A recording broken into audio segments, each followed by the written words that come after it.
How's it going, my confident bakers? Hope your day's going great so far. Welcome back to another video. Today I have my ultimate cinnamon roll recipe for you. So let's get in the kitchen and get started.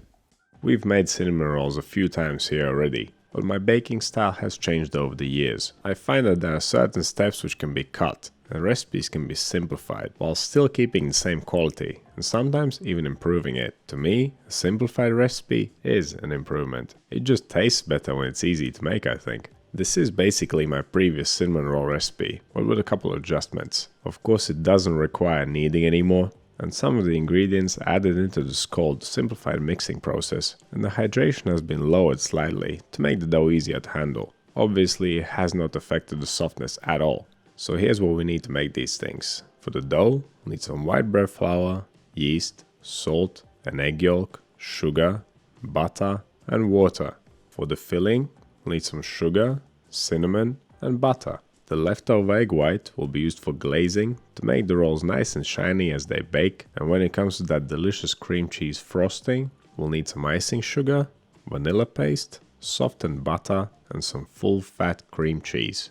As for the equipment, we'll need the baking tray lined with non-stick baking paper, a bowl, scales, a dough scraper, a temperature probe, a whisk, a brush, a spatula, and a rolling pin.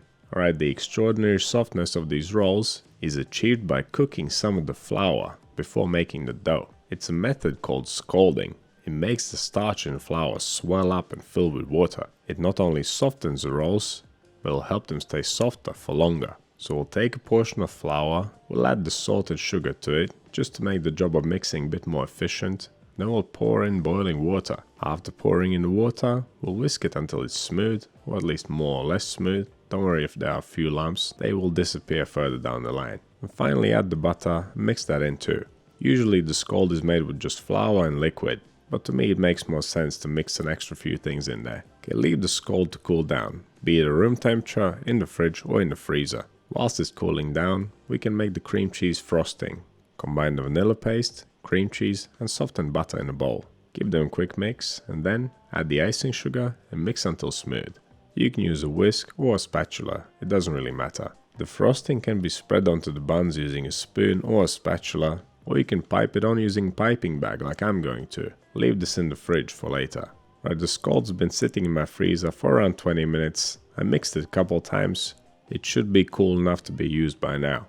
Make sure you scrape all the condensation from the lid back into the scald. That is the water that evaporated from the scald. So if you don't put it back, your dough will turn out drier. My scald cooled down a little bit too much, but that's no big deal because this recipe has plenty of yeast in it. Right, to move on, add the yeast and the egg yolk to the scald, mix them in, and then finally add the remaining white bread flour. Grab your dough scraper and mix it to a dough. This recipe makes 6 decently sized rolls. To make more, simply multiply all the ingredients. Okay, after the dough has been mixed, shape it into a nice round ball, place it in a clean bowl and give it a quick temperature check. Like I said, my scald turned out a little bit cool, so my dough turned out a little bit cooler because of it.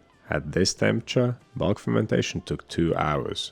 It will be punctuated by a fold halfway through, so I'm going to leave the dough to rise for 1 hour and then fold it. If your dough is warmer, go for an hour and a half of bulk fermentation and do the fold 45 minutes in. It's always good to fold your dough at least once. You can find a full video about folding and degassing in the Principles of Baking playlist. To perform the fold, lift the dough out of the bowl, hold it in your hands, then fold the sides down and push them back up into the middle whilst going around in a circle. It's kind of like you're folding it on the table but upside down. I prefer this method because it saves me cleaning the table an extra time. After folding the dough, place it back into the bowl, cover it up, let it ferment for another hour.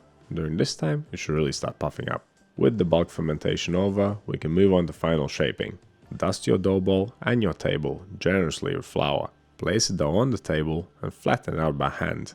Then grab a rolling pin and roll it out to a large rectangle. I always like to roll it slightly larger than I need to, so that I can then push it back together to give it straight edges and nice corners. Right, next up, grab the softened butter and brush it over the dough, but leave a little edge at the top. We'll use that for sealing up the roll later.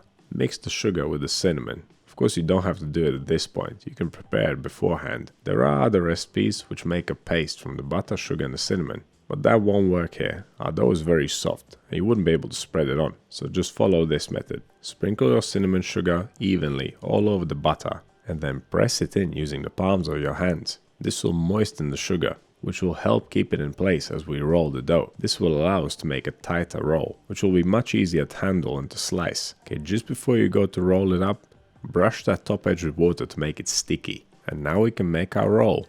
Begin by folding over a little lip at the bottom and then keep rolling it forward. Always pull it back as you roll it forward to make it nice and tight. As you're making progress, the roll itself will become wider than the dough in front of it. To make the roll nice and even, push the sides in before you roll it forward. Once you've reached the end, press the roll against the table to really make it stick. And remember, there's no rush. Take your time, make it as straight and evenly thick as possible. Right, next, place the roll on a chopping board. Then trim the ends off and slice into 6 equal pieces. A sharp bread knife is the best tool for this job. Make sure you use a sawing motion when slicing through the roll.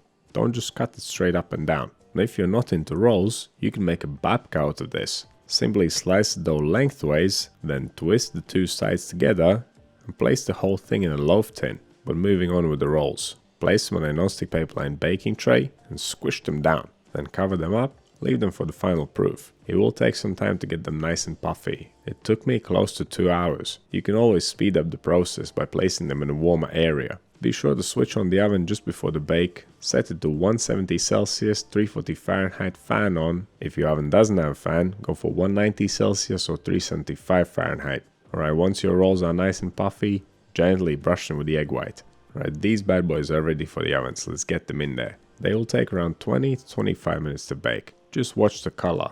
If they're brown enough, take them out. If your oven's like mine and bakes things more on one side than the other, then turn the tray around halfway through the bake. I love how these things puffed up. There's no need to worry though, they won't stay like that. Okay, these guys look brown enough, so let's get them out. And just look at those beautiful swirls. Well, one of them fell apart a little bit, but that's okay. He'll still be delicious.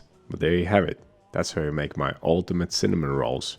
They are beautiful, they have a nice swirl, a rich dark color. They are extremely light and soft. The cinnamon aroma coming off of them is amazing. That creamy and slightly tart frosting works so well with this bun. The taste of the sweet cinnamon bun and the frosting combo is something special. I really don't think I can improve on this.